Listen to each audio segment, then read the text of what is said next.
তো এটা টিবলিসির গ্রাস এরিয়া। তো সামনে যেটা রয়েছে কাঁচা land the best day tour. তো এখানে ডে ট্যুরের বিভিন্ন অ্যাক্টিভিটি যেগুলো গ্লাস ব্রিজ থেকে শুরু করে সমস্ত কিছু এরা অর্গানাইজ করে। এবং সামনে যে এরিয়াটা রয়েছে, এই যে পার্কিং এরিয়াটা কিন্তু খুব সুন্দর। উপরে কিন্তু রাস্তা অনেকটা ফোর্ট টাইপের দেখতে। এখানে একটা নতুন বিল্ডিং তৈরি হচ্ছে এবং এটা আফটারনুন অ্যাক্টিভিটির জন্য লোকাল যারা পাবলিক টুরিস্ট সবার জন্য একটা দুর্দান্ত জায়গা।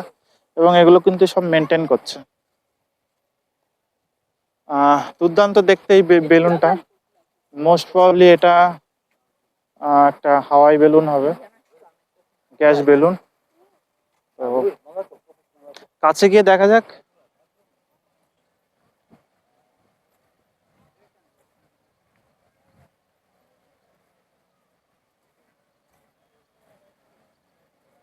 আরেকটা করো।